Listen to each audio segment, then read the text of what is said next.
Hey guys, welcome back to the channel. My name is Ashley. I'm an intern architect in Ontario, and in this video, we're going to be talking about how to prepare for the ExAC exam, Section 2, Building Code Research. Now, because there's so much content to cover, I needed to break down the video into two parts. So this particular video that you're watching right now, we're going to be focusing on Volume 1 of the building code.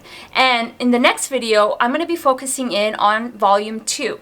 So make sure to subscribe if you haven't already and turn on the notifications so you can get notified for the next video. Now, by the end of this video, you're going to have some tips to how you can structure your studying, and I'm also going to go through some key concepts that you should really focus in and become very familiar, and some strategies to how to prepare for this particular exam. So if you're interested, then stay tuned and let's get started.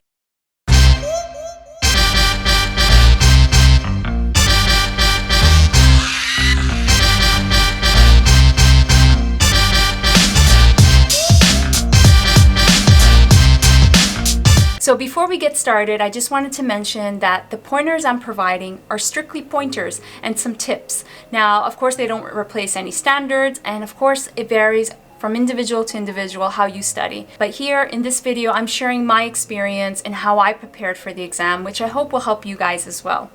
Now, for this exam, you need, of course, the NBC, the building code itself, to prepare. So if you haven't already, you need to order the NBC. So make sure to order a copy so you can get started in preparing for the exam. And of course, on the day of the exam, you're going to be bringing in your building code with you, which is a set of 2 volumes. You have Volume 1 and Volume 2. So you're going to need that for the day of the exam. So I've included a link below of where you can order the building code if you haven't ordered it yet. Now, the key thing about preparing for this exam is it's not about memorization, so don't feel pressured that you need to memorize a bunch of stuff. That's not what it's about. It's about having a comprehensive knowledge, being able to navigate through the building code and find the answers that you're looking for in that particular question. And really getting familiar with the building code should be your main focus. Try to really understand how the building code works and where to find everything. I'm going to be giving some tips on how to structure your building code so it's easy to find things, like using tabs. So I'll be going through that. So make sure to run through the building code at least 2 times. So when I was preparing, I went through the building code at least twice. I really went through it and tried to get a strong understanding of how it works and how it's structured. So make sure to spend some time to really go through the entire building code, and I mean everything. Try to go through it all so that you can prepare for the exam. Now, of course, if you could go through it even more than 2 times, that's great. But if you can't, I recommend a minimum of 2 times to go through the building code. Now, the hard thing about this exam was really the time. And because time was critical, and there's quite a few questions. I can't remember how many exactly, but there was quite a few questions for the amount of time you're allocated. So that's where having that familiarity with the building code becomes important. So really being able to find things quickly is really important. And I'll give you guys some tips on how to do that. So tabbing the building code and understanding the structure of the building code. Again, I can't emphasize this enough. Time is critical, and to be honest, it's a bit short when you're writing the exam. So really understanding how the building code is structured and being able to find things quickly really helps you to answer the questions and to navigate it as quickly as possible. Like I mentioned before, make sure to run through the building code at least twice. So one thing that really helped me, and I'm so glad I did it because when I got to the exam, it was probably one of the best advices, which I got from the RAIC webinar, was tab your building code. That was great. That really helped me because on the day of the exam, I was able to find things quickly based on the tabs that I had organized. Now, the wonderful thing about the tabs is that when I was actually organizing the tabs, I was also studying at the same time because I was getting familiar with all the sections and subsections of the building code and really getting familiar with the overall flow of the building code. So I highly recommend tabbing it. And on top of it, the wonderful thing of tabbing it too is that even to use it while you're working, it's great because you can easily find things as well. So it's a very efficient way to do things. So I'm going to share with you guys my building code and how I tabbed it, so you guys can get a look on how I did it. So here we have my building code, and we're just going to go through my tabs that I've done here. So as you can see, I've put a tab for the terms, because you do need to go sometimes when you're looking for a particular term and its definition, which is really important. It's great to put a tab on the term so that you can easily get access to it. And I've also tabbed the terms for major occupancy here. I've created, just also tabbed the Division A notes, objectives, and I've also used the color coding of the tabs to my advantage. So as you can see, I kept the orange in terms of just the terms and objectives, and then I started to tab each section of the building code as well. So you see there 3.1 general, fire safety. You'll see as well exits, vertical transportation, service, health, accessibility. So I've highlighted here on the tabs the key sections, and then on the side I've also created some tabs as well. So here you can see that I've created tabs for the different occupancy classes, fire separations, combustible construction, non-combustible construction, fire resistance ratings, occupant load, fire safety, and then of course I've also created some tabs for each occupancy. So you see occupancy A, and so I could easily, with the tabs, find what I need to get. So you'll see here, oh, my tabs are getting a little bit folded because I had it on the shelf. Exits, egress, water closets, health, accessibility, barrier-free path of travel, and so on. I've also included live loads, structural loads, snow loads, and so on.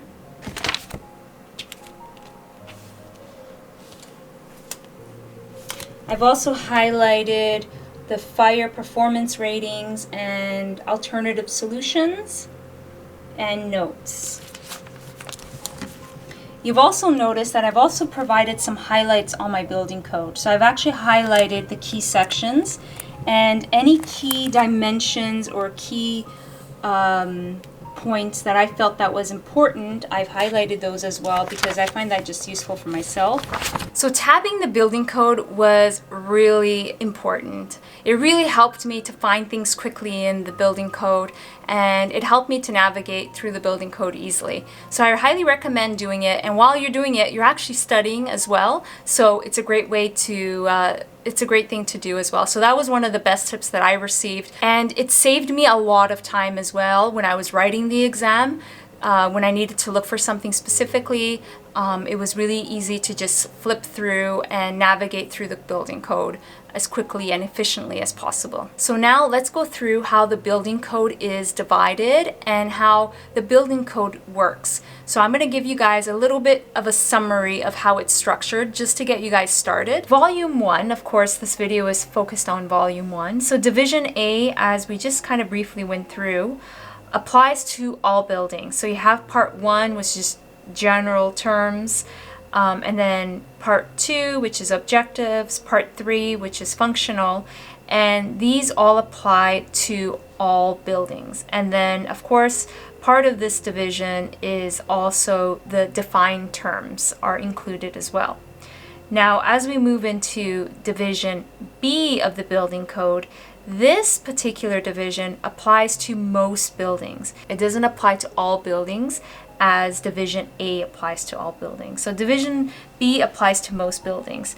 So you have Parts 1, 7, and 8 that apply to all of the buildings, but where you start to get differences is when you move into Parts 3, 4, 5, and 6. So this is where most buildings apply to these parts.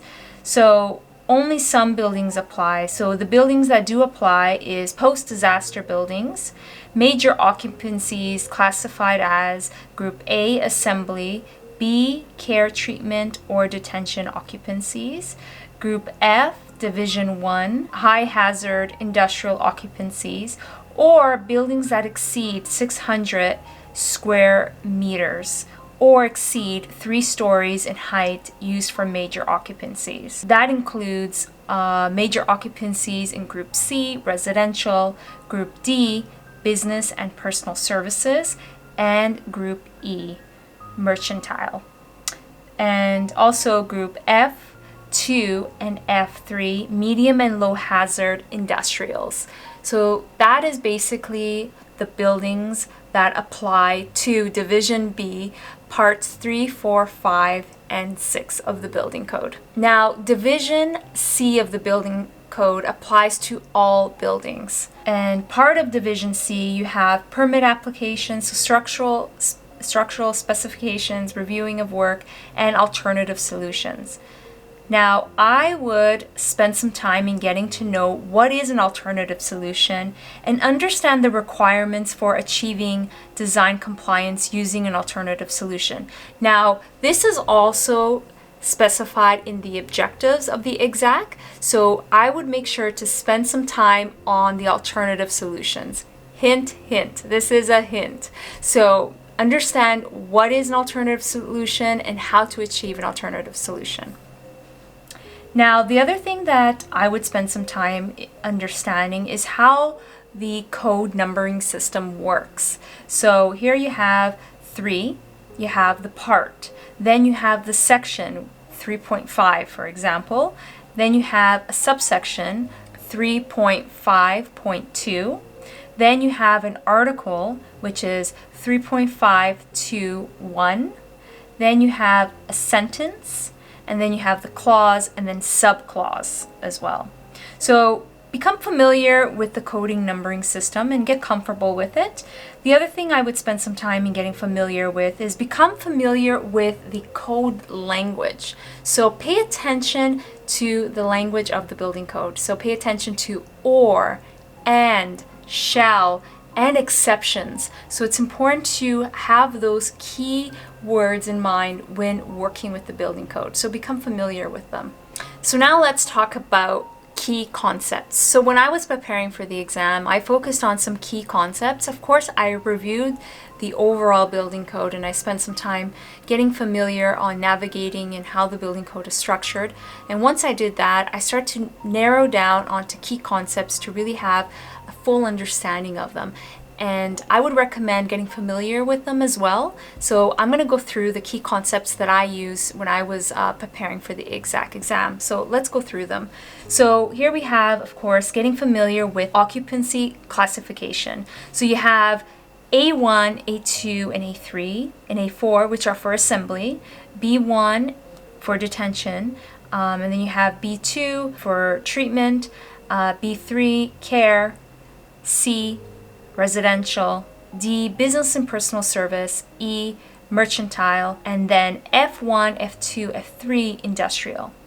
So the other key terms that I would get familiar with and understand what the differences are between them is what is major occupancy, subsidiary occupancy, multiple major occupancies, and understand the differences between them. I felt that these were key concepts that I spent some time on. And also understanding some general building terms like building height, what the building code defines as building height, from which point is it, what is a first story, what's considered a story, a grade, and building area. So spend some time in getting familiar with it and glance through the terms and what the definitions are for each, because having a solid understanding of that term will help you with the building code sentence or the particular area that you're reading for the building code. Compartmentalization, vertical and horizontal. So I spent some time understanding and reviewing the vertical and horizontal compartmentalization. So this included firewalls, fire compartments, fire separation, fire resistance rating, floor assemblies, exit stair shafts, vertical shafts, and service shafts. So understand what a firewall is, what is a firewall versus a fire separation. So make sure to have a sound understanding and comprehension of these concepts. Now, the other thing to pay some attention and spend some time with is understanding firefighting and suppression. So the number of streets, how access routes work for firefighting, understand the code requirements for standpipe, fire alarm, and the additional requirements for high buildings. So spend some time understanding these concepts and where they're located in the building code. The other concept that's important as well is fire separations and exposure protection. So pay close attention to the concepts surrounding these. So limiting distances, unprotected openings, exposing building faces, exterior wall construction ratings, and special protection requirements. So become familiar with those concepts. Also become familiar with occupant load. It's important to get familiar with the occupant load because that determines your exit signage, the number of egress doorways from a room/suite, the need or use of a panic fire exit hardware on doors, the number of exits, the width of the corridors, number of plumbing fixtures, the direction of the door swing, and the need for emergency lighting. Become familiar with the occupant load as well. And also get comfortable with the occupant load calculations. That's important. Become familiar with the concepts for egress and exit. So get familiar with what is an exit versus an egress? What is the difference between an exit and an egress? The distance between exits. So understand where that's located in the building code and get familiar with that. Develop a comprehension on travel distances, types of exit signage, headroom clearance, exit width, number and location of exits, egress from suites, exit capacity, exit stairs, and exit ramps. Also get familiar with the barrier-free design. Principal entrances, washrooms, barrier-free path of travel, doors and doorways, vestibules and barrier-free path of travel, drinking fountains, counters, and shelves, and universal washrooms, etc. So get a sound foundation, a comprehension of barrier-free design. The other item I would also focus some time on is public corridors, dead-end corridors, corridor separation, width, obstructions, what obstructions are allowed within public corridors, separation, travel distances, etc. Also get familiar with mezzanines and interconnected floor spaces. So take a look at 3.2.1, 3.2.8.1 for the mezzanines, and then interconnected floor spaces. Make sure to have an understanding of how the mezzanines and interconnected spaces work. And also pay some attention as well for the additional requirements for high, tall buildings, subsection 326. So those were the key concepts that I used to focus in on my preparation for the ExAC. So I made sure to have a solid understanding of those and where those concepts are located in the building code and how to navigate through them. So I use the building code matrix as part of my way to study and prepare for the ExAC exam for section 2. And it was helpful because once you are an architect, you need to fill out a building code matrix when you're applying for a building permit. And it's also a great way to help you study for the ExAC as well. So let's take a look. So here we have the Ontario Building Code Matrix. Because I am in Ontario, I'm using the Ontario Building Code Data Matrix. And this applies, of course, for parts 3 and 9, depending on the scale and the occupancy. So here you have, in item 1, you would have your project description, and here you would highlight which parts you are referencing to. Then you would provide, as item 2, the major occupancies, the building area. Now, funny enough, you're seeing the building area show up here. And how do you calculate the building area? Now, because you're doing a building code matrix, you would reference the building code and reference the terms for the building area. And you would get a definition of the building area and calculate your building area based on that definition of the building code. And the same thing would apply for the gross area. And again, they also ask for the number of stories. So in order to calculate the number of stories, you need to understand what is considered a story by the building code. So you would review what a story is, above grade and below grade, according to what the terms is defined in the building code. And the same would apply for the building height and so on. And then you have the number of streets and access routes, and you have the code reference on the side. And so you would add that definition. And these are actually new items that were added to the OBC data matrix. And then you're gonna have item 9, sprinkler system that's proposed, the standpipe, fire alarm, water service. Is it a high building? If it is a high building, there are additional requirements that you need to address, and so on. And here you start to get into occupant load and calculating the occupant load. Then you have barrier-free design, hazardous substances, construction of exterior walls, and spatial separation.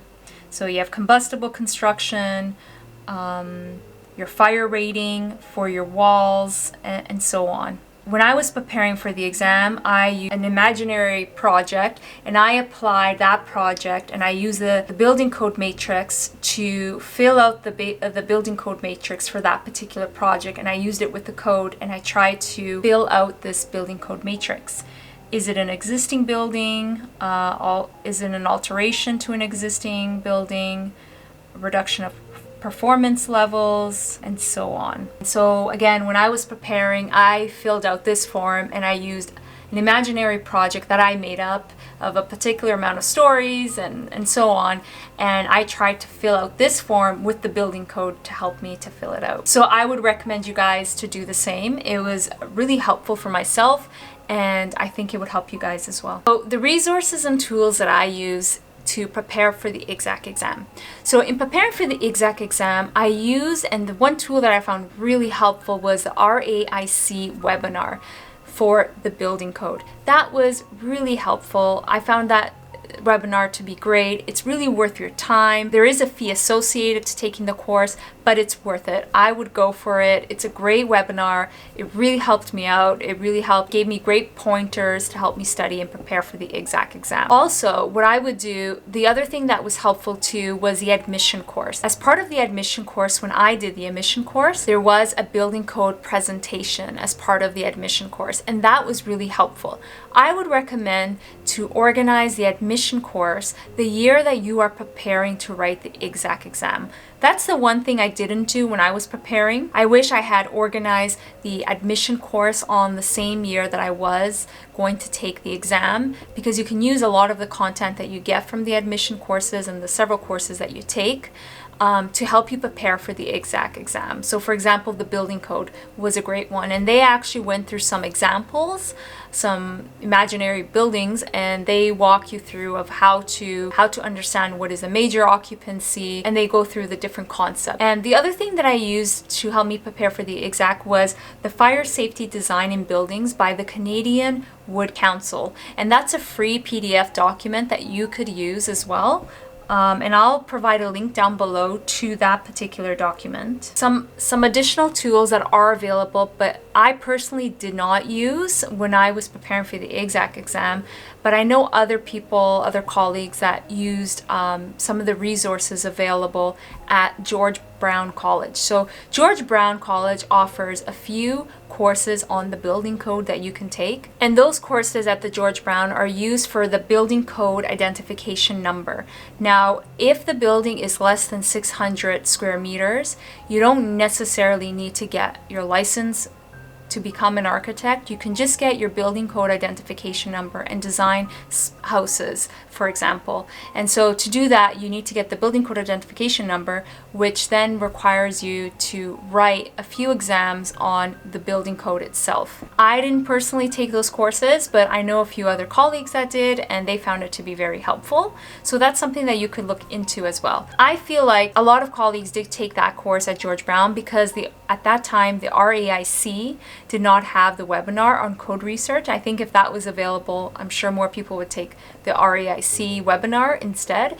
I found that particular course to be really helpful and really essential, to be honest. Now, if you are looking for practice questions on the building code, I know a few colleagues, when they took the course at George Brown, they got some practice questions as part of some course homework. I did find some practice questions online that are available. They are based on the OBC, but you can use those to help study for your exam. So here we have some practice questions, which I'll share a link down below of where you can find these practice questions, and they're for the OBC in particular, but you can still use that to help you prepare for the exam and just help you kind of work through the building code and get more comfortable with using the building code. So I'll be sharing a link to these set of questions that you could use for your studying. So there you have it, you guys. That is how I prepared for section 2 of the ExAC exam. I'm going to be doing a second video that will focus on volume 2 of the building code, so stay tuned for that. Make sure to subscribe and turn on the notification so you can get notified on that particular video. So stay tuned. Thank you so much for watching. I appreciate everyone's comments in the videos. I appreciate all the likes, and I appreciate you guys for watching the video. Thank you so much. I hope these are useful and you're getting a lot of value out of it. And if you are, of course, make sure to like the video. And I hope to see you guys next time. So stay tuned for more. I'm working on more content, and I'll see you guys next time. Bye.